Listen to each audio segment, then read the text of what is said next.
Bom, eu tenho 41 anos, sou advogado, sou empresário, corretor de imóveis, casado, pai de 2 meninas, uma pessoa que ama essa cidade, que nasceu em Itu, que conhece as suas virtudes e as suas dificuldades, que sabe a dor da população, que conheço todos os bairros de Itu, grande parte das ruas pelo nome.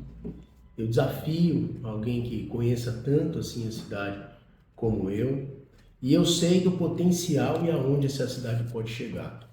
Analisando, e não precisa ir longe, vendo as cidades ao entorno, as cidades vizinhas, faz um retrospecto, faz uma avaliação. Você, eleitor, faz uma avaliação de 20 anos para cá, o que aconteceu com as cidades em nosso entorno e o que aconteceu com a cidade de Itu. O nosso potencial é para muito mais e a gente quer muito mais para essa cidade. Porque eu sei dos problemas da cidade, eu sei das dores do cidadão, eu sei onde Itu pode chegar. Me preparei bastante ao longo desse tempo. Me especializei em direito público, fui fazer um trabalho de vivência, um curso de vivência fora do país, numa prefeitura nos Estados Unidos. Tive a oportunidade de fazer diversos cursos de administração pública, inclusive fui convidado posteriormente por uma dessas instituições para ser um dos palestrantes no curso de gestão pública.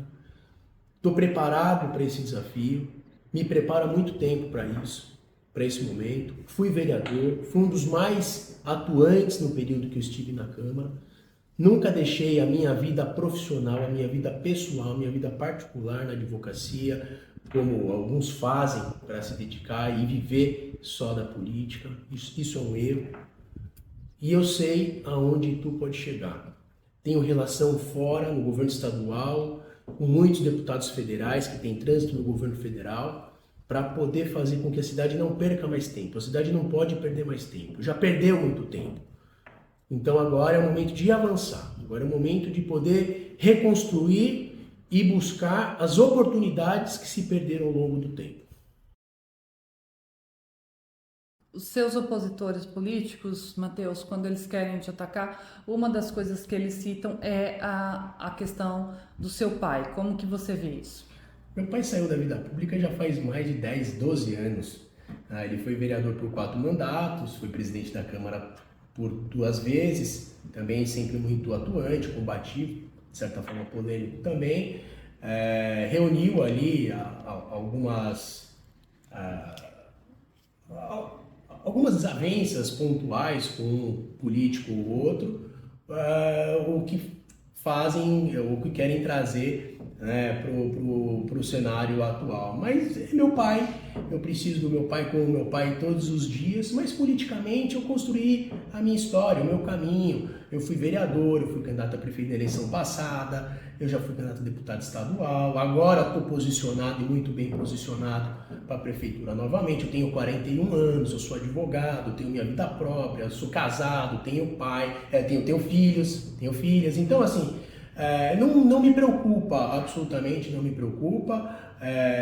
Ele não tem o menor interesse e vontade de voltar para a vida pública, isso é uma coisa que está muito clara.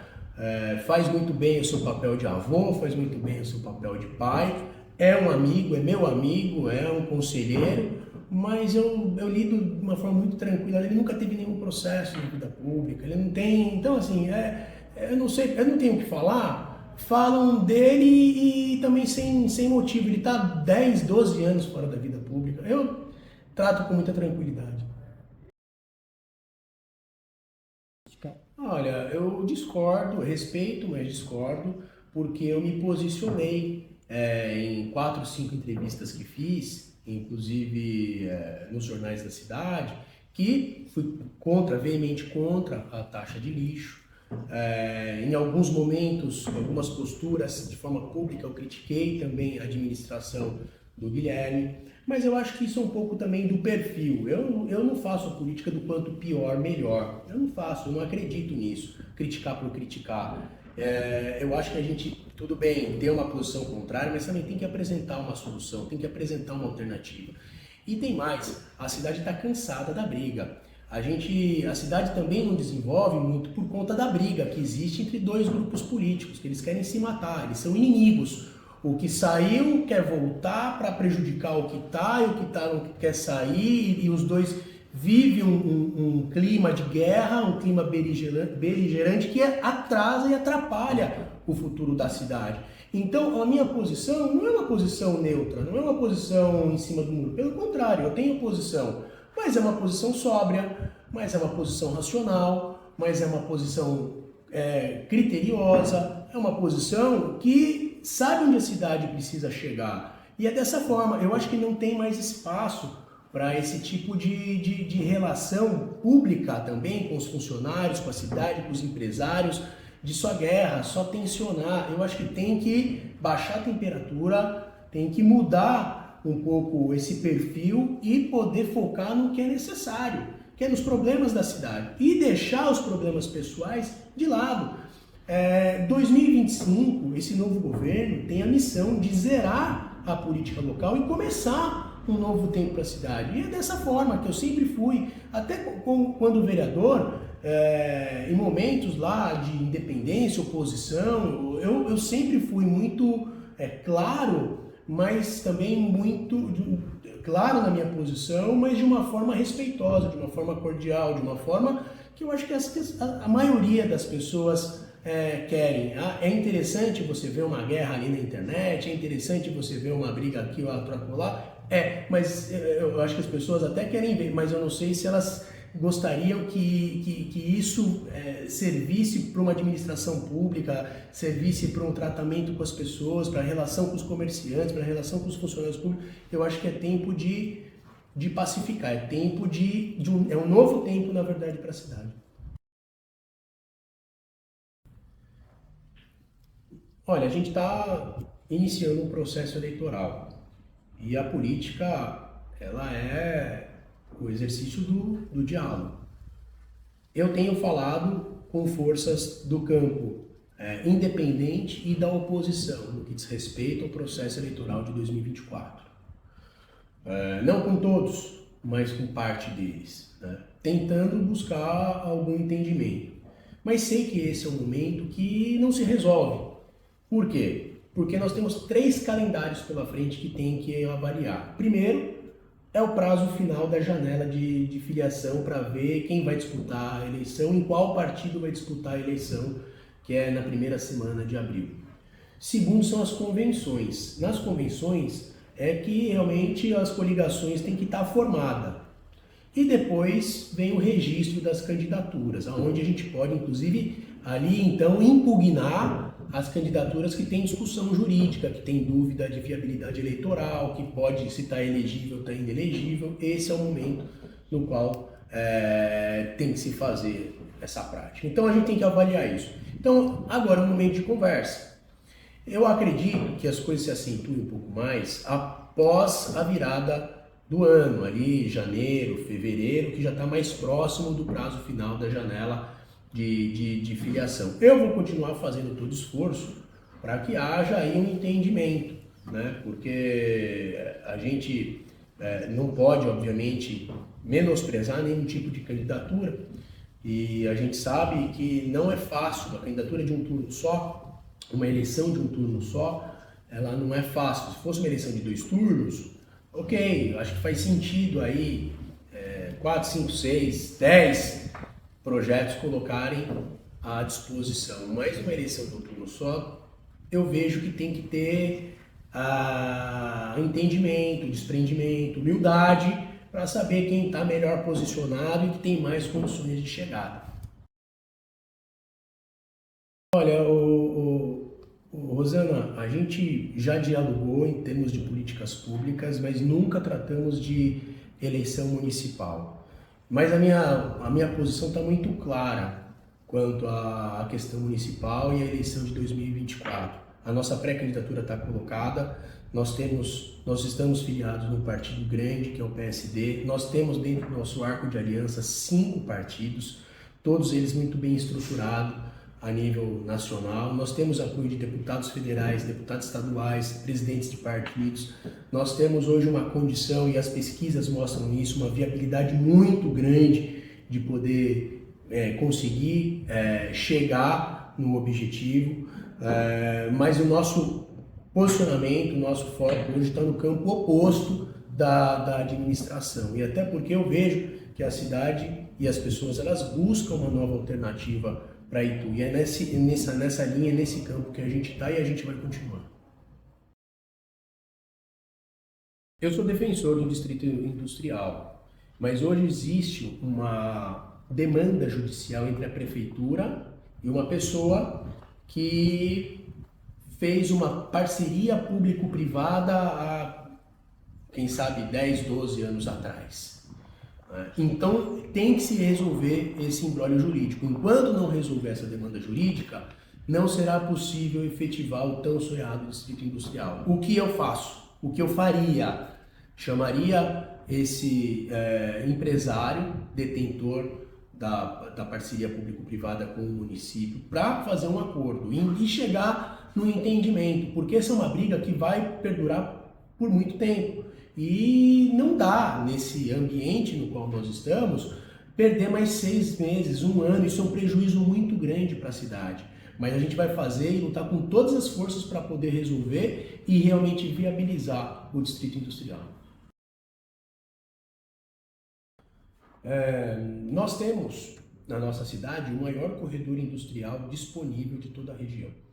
Nenhuma cidade tem 100 quilômetros de corredor industrial para quem vai e para quem volta na Castelo Branco, Rodovia do Açúcar, Valdomiro Corrêa de Camargo, Dom Gabriel Paulino Couto e a Marechal Rondon.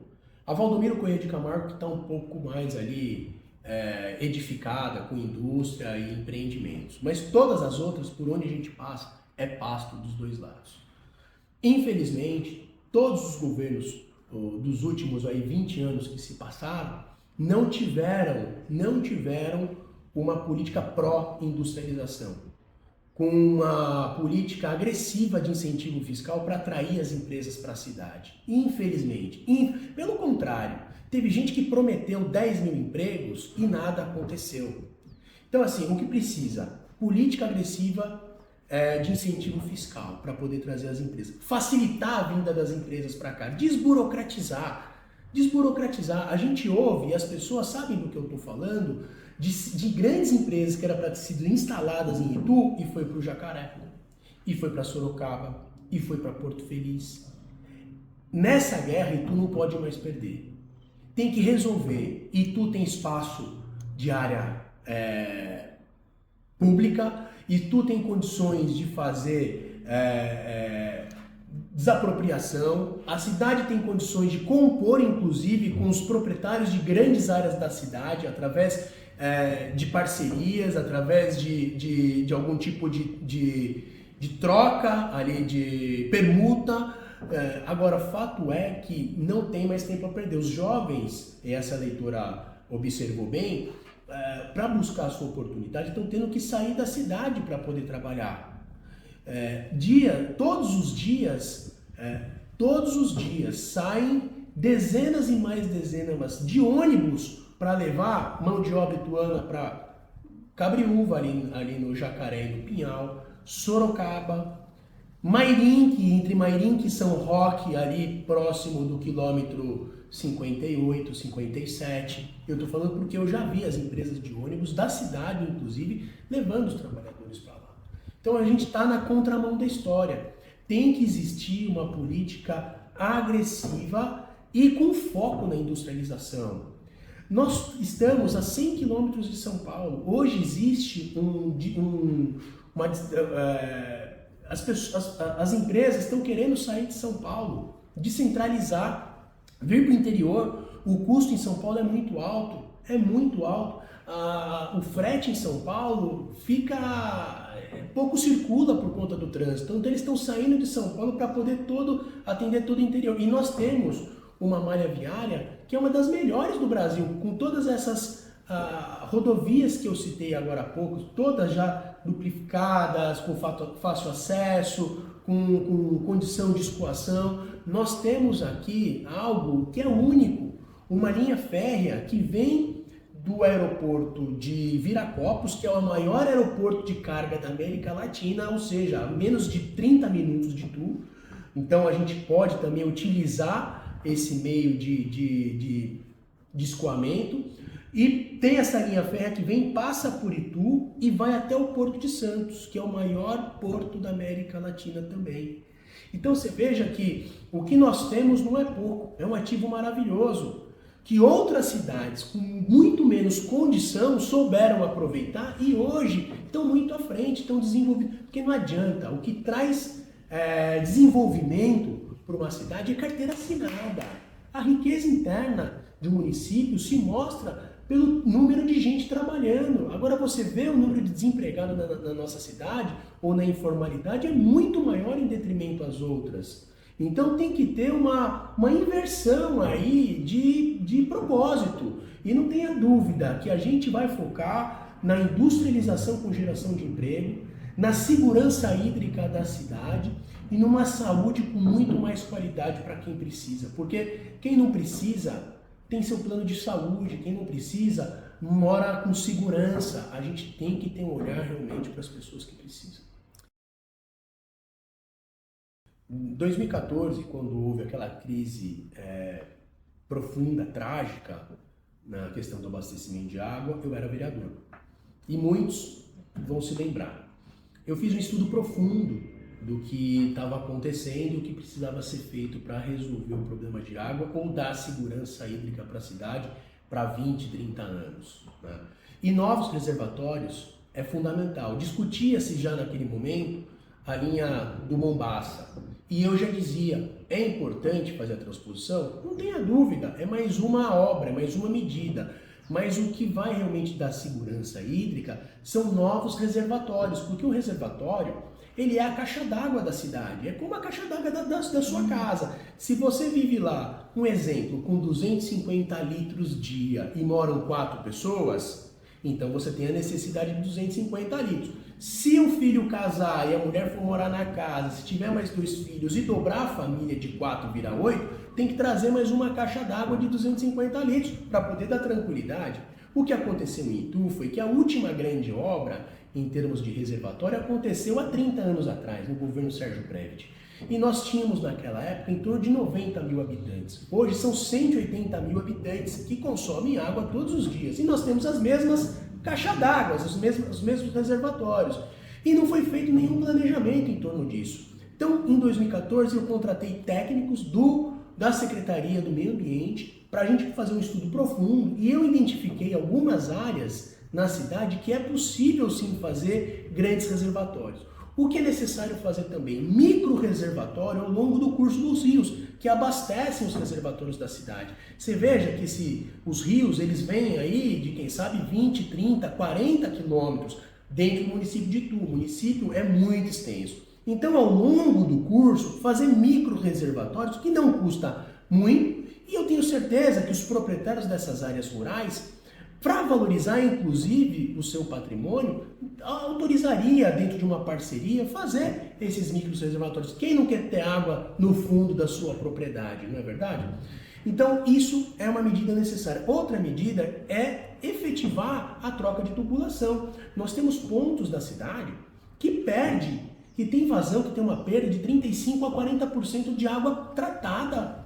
É um absurdo isso. Se a gente perde água bruta, as chuvas que vêm, muitas não, toda a água que a gente não consegue preservar, que a gente não consegue reservar, vai parar lá no rio Tietê. Aí isso é água bruta, já tem um valor gigantesco. A água tratada tem um valor inestimável, porque ela tem a mão de obra humana, ela tem a energia, ela tem todos os produtos que são utilizados entre cloro, enfim, e tantas outras coisas, o custo é muito mais alto. Então tem que ter organização, tem que ter gestão, tem que ter competência, tem que ter uma equipe trabalhando para poder resolver de forma efetiva esse problema. Agora, respondendo à questão da CIS, nós tínhamos o SAI, um ex-prefeito erra quando faz a concessão para Águas de Itu. Não estou dizendo que fazer concessão é um problema, o problema é na mão de quem vai chegar essa concessão, que não tinha expertise nenhuma.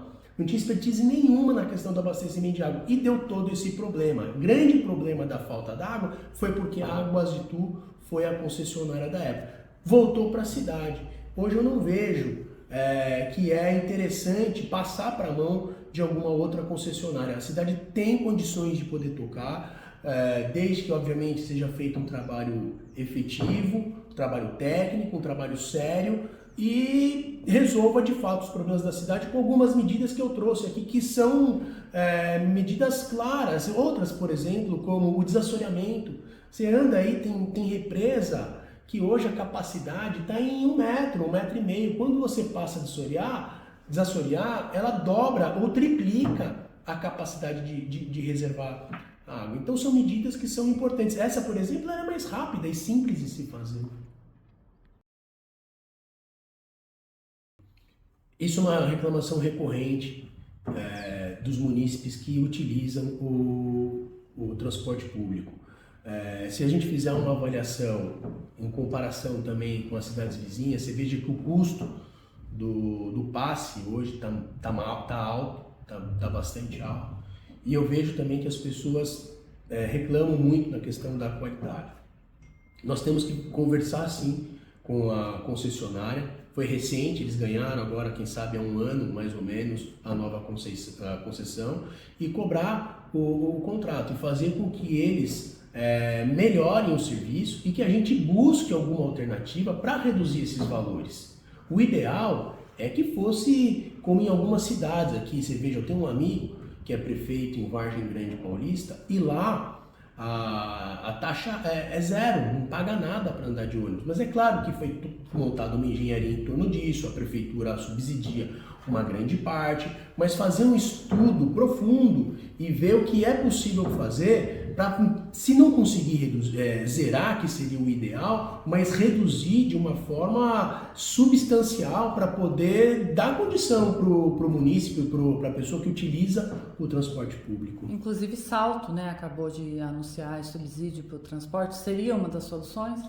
É uma alternativa, mas isso também precisa ter recurso em caixa para poder fazer, né? Porque isso sai do caixa da prefeitura. Agora, governar é priorizar, e isso tem que ser uma prioridade para o governo municipal, porque você vai atender uma parcela significativa da população que utiliza o transporte público todos os dias, né? Então é necessário fazer um trabalho firme e direto em cima disso.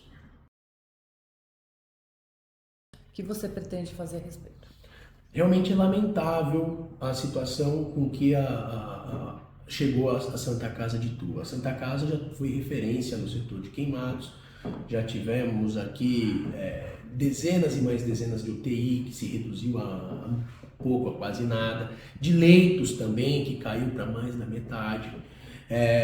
Foi um erro da forma como foi feito pela administração municipal, errou feio, tem que ter sim a parceria do governo do estado, precisa, é necessário, o custo é muito alto, nós vamos trabalhar de forma intensa junto aos nossos amigos deputados estaduais, inclusive o secretário de saúde é do meu partido, Dr. Eleusis. Eu tenho nas próximas semanas, inclusive, uma possível agenda com ele para tratar das questões da saúde no município, e não tenha dúvida que a Santa Casa será pauta.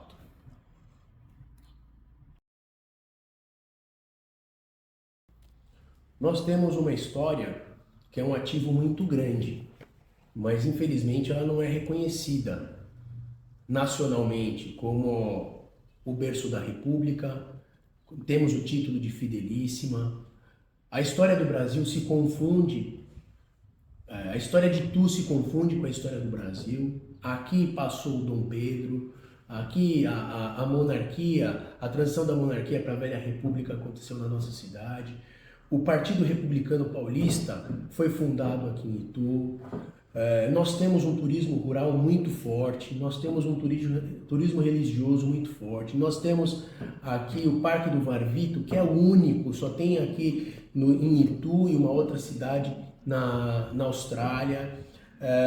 Nós temos muitas coisas a mostrar para a população. Veio o Simplício, e que bom que nós tivemos o Simplício para poder colocar Itu no cenário nacional como as coisas grandes. Mas grande é a nossa história.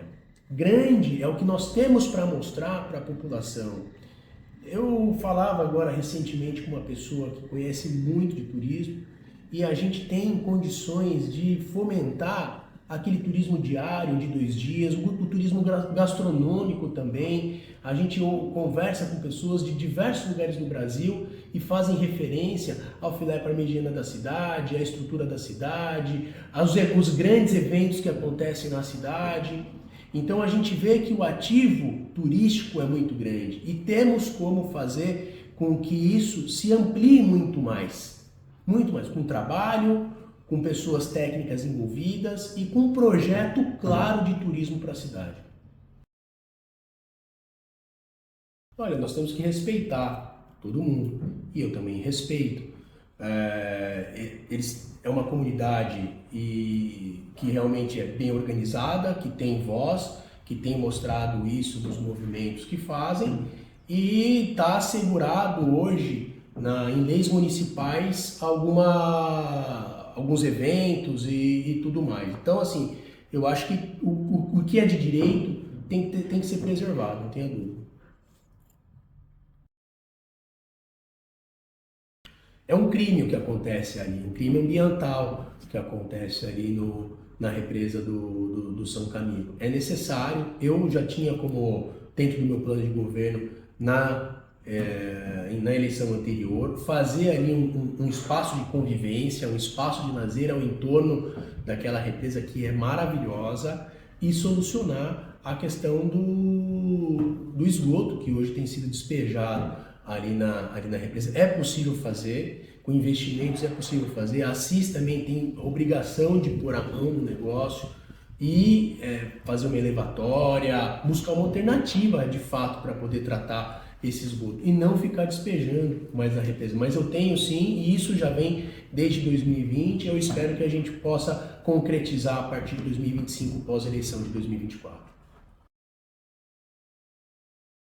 Olha, eu quero trazer uma mensagem de esperança para a cidade, né? De que, muito embora a gente tenha essa inércia, a cidade parou no tempo, a cidade tem muitas oportunidades e não soube aproveitar as oportunidades em detrimento das cidades vizinhas, eu tenho uma clara visão da onde a gente pode chegar, do que Itu pode se tornar nos próximos 10, 15 anos, com um trabalho pró-desenvolvimento, acabando com essa briga que existe e que atrasa o progresso da cidade, fazendo com que as pessoas voltem a investir no nosso município, tenha segurança jurídica, tenha tranquilidade de que não vai haver perseguição, de que não vai haver problema, que vai poder fazer o teu investimento ali e não vai ter nenhum tipo de represália. A gente tem que virar essa página, a gente tem que olhar para frente, a gente tem que aproveitar essa mudança que está acontecendo na região, no estado, no Brasil e no mundo, que é mais direcionado à parte de tecnologia. Nós temos essa vocação, a nossa localização geográfica é extremamente privilegiada, a gente está na esquina do Brasil, cidades importantes a nível Brasil estão no nosso entorno, então se a gente não aproveitar esse momento, as outras cidades, que ainda são menores que a nossa, vai continuar aproveitando.